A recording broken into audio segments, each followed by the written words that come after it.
आइए आपका इंतजार था। तो स्वागत है आपका एक और स्टार्टर पैक वीडियो में, जहां हम बात करने वाले हैं टावर ऑफ गॉड एनिमे के ऊपर। टावर ऑफ गॉड एक फेमस मानवा है जो कि वेबटून के फॉर्म में रिलीज हुआ था और अब क्रंची रोल पे इसका सीजन 2 स्ट्रीम होने लग गया है। So I think this is the perfect time जब हम टावर ऑफ गॉड के स्टार्टर पैक वीडियो को लॉन्च कर दें। मोreover, आप में से ही एक सब्सक्राइबर ने मुझे ट्विटर पे कहा था, जब मेरा ट्विटर एक्टिव था, हाँ, तो उस समय मुझे उन्होंने कहा कि अगर मैं टावर ऑफ गॉड पे वीडियो बनाऊंगा तो वो मुझे $500 देंगे। तो भैया ये तो स्पॉन्सर हो गया, और स्पॉन्सर मिले और हम ना आए, ऐसा कभी हो सकता है क्या? नहीं। हाँ, तो आज बन रही है टावर ऑफ गॉड पे वीडियो। तो जब आप टावर ऑफ गॉड का एनिमे देखना शुरू करेंगे तो आप थोड़े से कंफ्यूज्ड होंगे। क्यों? क्योंकि चीजें कुछ ज्यादा ही स्ट्रेट फॉरवर्ड लगेगी आपको। बेसिकली यहाँ एक टावर है और सभी लोग उस टावर को चढ़ने की कोशिश कर रहे हैं। क्यों चढ़ रहे हैं? क्योंकि उन सबको टावर के ऊपर चढ़ जाने के बाद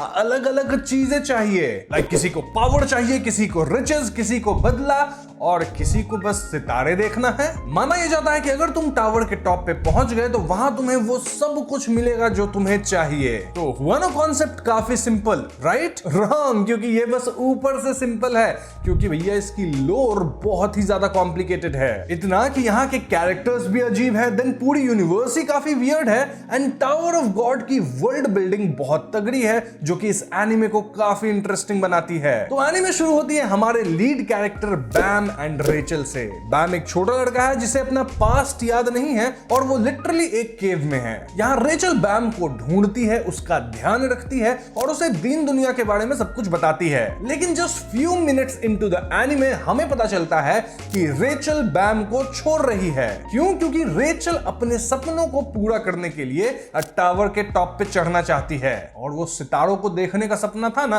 वो रेचल का ही है। अब बैम रेचल के जाने से टूट जाता है, और भैया वो इतना टूटता है कि समहाउ वो टावर का डोर खोल के अंदर चला जाता है। तो यहीं से पूरी कहानी शुरू होती है, जहां बैम अब टावर चढ़ेगा और हम उसकी पूरी जर्नी को देख पाएंगे। ध्यान रहे, बैम टावर क्यों चढ़ रहा है? क्योंकि उसे बस रेचल से एक आखिरी बार मिलना है। अब इससे पहले मैं आपको टावर ऑफ गॉड के कुछ अमेजिंग कैरेक्टर्स के बारे में बताऊं, चलिए मैं आपको टावर ऑफ गॉड के यूनिवर्स को समझा देता हूं। तो टावर के अंदर मल्टीपल फ्लोर्स हैं और बहुत ही इंटेलिजेंट स्पीसीज ने उन्हें इनहिबिट किया हुआ है। हर कोई एक फ्लोर से दूसरे फ्लोर पे मूव कर सकता है। कैसे? मुश्किल टेस्ट्स वगैरह को पास करके, जो कि आपकी स्ट्रेंथ, विट और प्रेजेंस ऑफ माइंड को जांचती रहती है। मतलब ऐसे ही बहुत सारे पैरामीटर्स। आउटर टावर में रहने वाले लोगों को क्लाइंब करने का मौका दिया जाता है, प्रोवाइडेड कि हीडन उन्हें वर्दी माने। हीडन कौन? वेल, हीडन फर्स्ट फ्लोर का गार्डियन और केयरटेकर है। तो हाँ, जिन लोगों को क्लाइंब करने का मौका मिल जाए उन्हें टावर ऑफ गॉड के अंदर हम रेगुलर्स कहते हैं।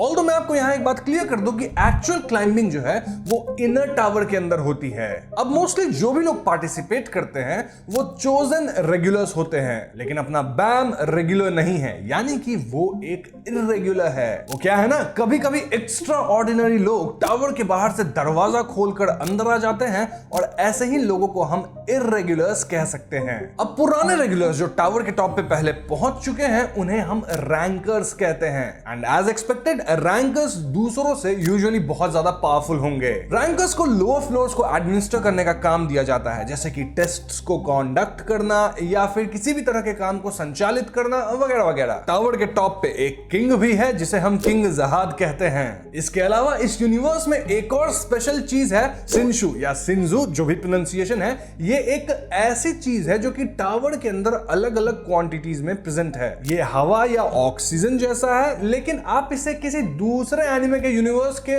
मैजिक से काइंड ऑफ कंपेयर कर सकते हो ना। लोअर फ्लोर्स पे सिंजू बहुत ही लो कंसंट्रेशन में होता है, और जो भी लोग होते हैं वो इसे उतना फील नहीं कर पाते। लेकिन हायर फ्लोर्स पे सिंशु की पावर और कंसंट्रेशन काफी ज्यादा बढ़ जाती है, और भैया सिंशु जो है वो वाटर जैसा विशियस और फ्लोइंग होता है। तो ऐसे में अगर आप हायर हायर फ्लोर्स पे जाते हो तो आपके अंदर इतना रेजिस्टेंस होना चाहिए कि भैया आप झेल सको उतना high concentration of shinsu. Now tower के रेसिडेंट्स को शिंशु मैनिपुलेट करने के लिए रेस्पेक्टिव फ्लोर्स के गार्डियन के साथ कॉन्ट्रैक्ट बनाना पड़ता है। अब आप पूछ सकते हो कि शिंशु मैनिपुलेट करके मिलेगा क्या? अरे अपनी फिजिकल एबिलिटीज को इनहैंस कर पाओगे, देन पावरफुल वेपन्स बना पाओगे। इनफैक्ट इसकी मदद से आप एलिमेंट्स तक को मैनिपुलेट कर सकते हो। क्या बात कर रहे हैं बाबा? हाँ, बहुत इंपॉर्टेंट है शिंशु। और अपना जो इर्रेगुलर बैम है इसे काफी डिफरेंटली यूज करता है, मतलब बिना ज्यादा कंस्ट्रेंट्स के वो इसका इस्तेमाल कर पाता है। Very interesting. यानी कि दाल में कुछ तो काला है या फिर पूरी दाल ही काली है। नाउ आई नो मैं आपके ऊपर बहुत सारा इंफॉर्मेशन एक साथ ही डंप कर रहा हूं, लेकिन कर भी क्या सकते हैं। टावर ऑफ गॉड की लोर है ही इतनी डिटेल्ड और मैं आपको सिर्फ एनिमे की नॉलेज दे रहा हूं। अगर मैं इसके वेबटून और मानवा में घुस गया ना तो वहां और भी ज्यादा डिटेल में चीजें बताई गई हैं। वैसे अभी इन्फो डंप खत्म नहीं हुआ, अभी और ज्ञान पेलने वाला हूं मैं। बंद करो हाथ जोड़ के। मैं तो अब तक आप समझ ही गए होंगे कि यहाँ कई तरह की स्पीशीज है जो कि सब टावर को क्लाइंब करना चाहते हैं। उनका डिफरेंट तरह से टेस्ट्स वगैरह होगा। बेसिकली हर लेवल पे उन्हें इतने डिफिकल्ट चैलेंजेस को फेस करना होगा कि उनकी जान भी इसमें जा सकती है।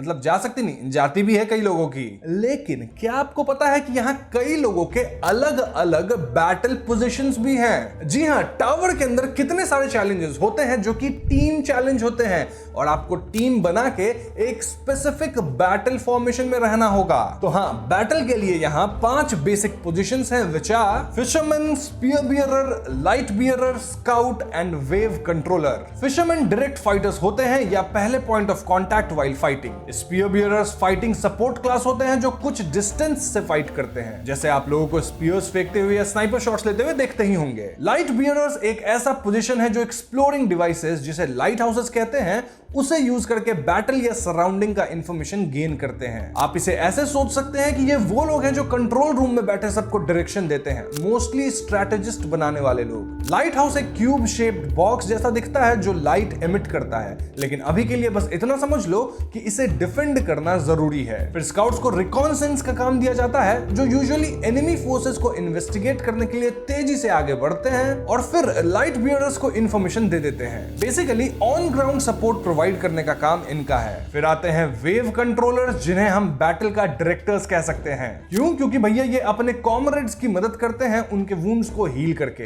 देन एनिमी फोर्सेस को खत्म करते हुए बैटल का टाइड सटल वे में बदल देते हैं। By the way, wave controllers ये सब शिंशु का इस्तेमाल करके ही अचीव कर पाते हैं मित्रों। अब आप ये मत सोचना कि इतने ही पोजीशंस हैं, नहीं नहीं, और भी स्पेशल पोजीशंस हैं, लेकिन सब पे बात करने लग गया तो वीडियो बहुत लंबी हो जाएगी। ऐसे ही लंबी वीडियो है और ये स्टार्टर पैक है।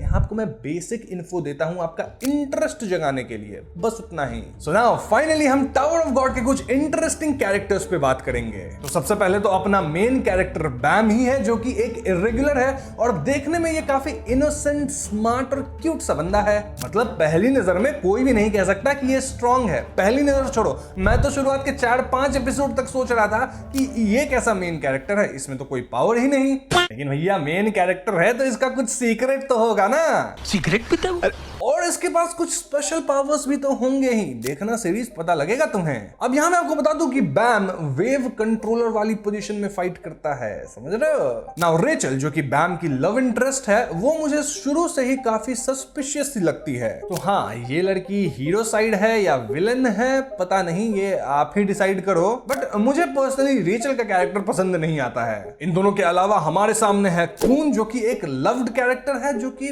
पास्ट में लव में ही धोखा खाया है। वैसे कून बैम का बेस्ट फ्रेंड है जो कि लाइट बियरो पोजीशन से फाइट करता है। कून अपनी एक्सट्रीम टैलेंट्स और एक मिस्ट्री बैग की मदद से बहुत ज्यादा हेल्प करता है बैम की, जो कि उसका बेस्ट फ्रेंड है। और इसका मिस्ट्री बैग ऐसा है कि भैया वो कुछ भी कॉपी कर सकता है, कितने नंबर ऑफ टाइम्स भी।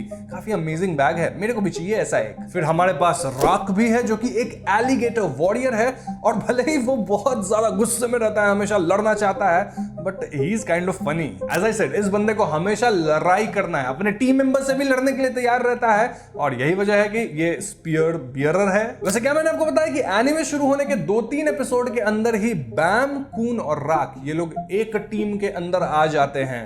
नाउ फाइनली मैं आपको जहाद के प्रिंसेस के बारे में भी बता देता हूं क्योंकि ये भी इंपॉर्टेंट है। तो प्रिंसेसेस जहाद की लिटरल चिल्ड्रन नहीं है, रादर वो लोग ग्रेट फैमिली से चूज करी गई हैं। So we can say they are adopted children, लेकिन नाम तो प्रिंसेस ही है। उन्हें किंग से स्पेशल पावर मिलती है और वो किंग के एलीट सोल्जर्स के रूप में काम करती हैं। ये सुन के मुझे अमेजोनियंस की याद आ गई। अब जो प्रिंसेसेस हैं वो काफी ज्यादा फिजिकली पावरफुल होती हैं, लेकिन ये सब एक कॉस्ट पे मिलता है मित्रों। हर चीज का एक कॉस्ट होता है। क्या कॉस्ट? वेल, ये कभी रिलेशनशिप्स नहीं रख सकती और वो सब नहीं कर सकती। गलत सिंबल बना रहा हूं, ये सब नहीं करना चाहिए मुझे।